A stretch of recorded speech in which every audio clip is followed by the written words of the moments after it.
আসসালামু আলাইকুম ভিউয়ার্স, আপনাদের মধ্যে একটি ভিউয়ার্সের অনুরোধে এই ভিডিওটি করা।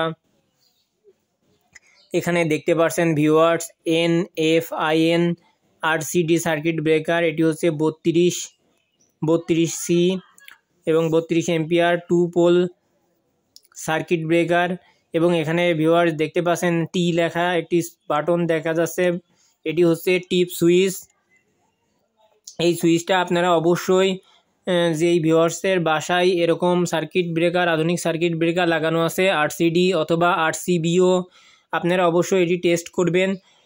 মাসের মধ্যে একবার হলেও টেস্ট করে দেখবেন জিনিসটা টিপ করছে কি না। টিপ করলে জিনিসটা ঠিক আছে, এবং টিপ যদি না করে তাহলে বুঝতে হবে সমস্যা আছে।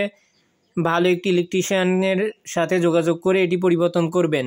এবং আরও একটি বিষয় কথা বলবো ভিউয়ার্স, এটি কমন সমস্যা হয়ে দাঁড়িয়েছে।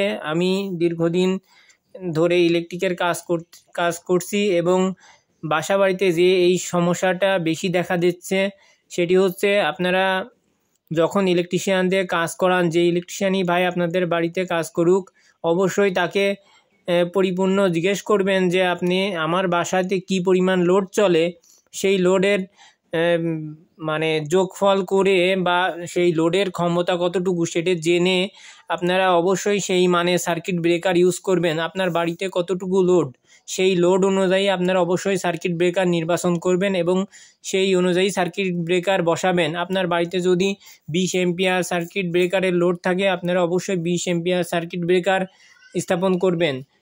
না হলে আপনার বাড়িতে যদি শর্ট সার্কিট বা অন্য কোনো প্রবলেমের কারণে, ওভারলোডের কারণে যদি আপনার অতিরিক্ত বিদ্যুৎ আপনার বাড়ির মধ্যে চলে আসে, সেক্ষেত্রে কিন্তু আপনার এই সার্কিট ব্রেকারটি টিপ করবে না। এই জন্য অবশ্যই আপনার বাড়িতে কতটুকু লোড আপনি ব্যবহার করেন, এইটি একটি বেসিস করে আপনারা অবশ্যই সেই মানে সার্কিট, সেই এম্পিয়ারের সার্কিট ব্রেকার ইউজ করবেন। 20C আছে, 32C আছে, 63 আছে। আপনারা অবশ্যই এগুলা নির্বাচন করে আপনারা সার্কিট ব্রেকারটি স্থাপন করবেন ভিউয়ার্স।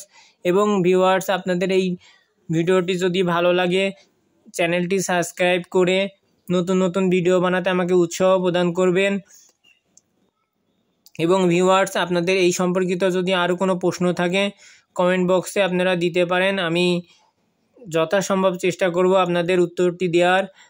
এবং ভিউয়ার্স, আপনারা অবশ্যই এই সার্কিট ব্রেকার সম্পর্কে যে কথাটি আমি বললাম আপনাদের, অবশ্যই এই বিষয়টি মাথায় রেখে আপনাদের বাসা বাড়িতে যখন আপনারা সার্কিট ব্রেকার স্থাপন করবেন, অবশ্যই আপনার রুম এবং বাসা বাড়ির লোড বিবেচনা করে নির্বাচন করে সার্কিট ব্রেকার আপনারা বসাবেন।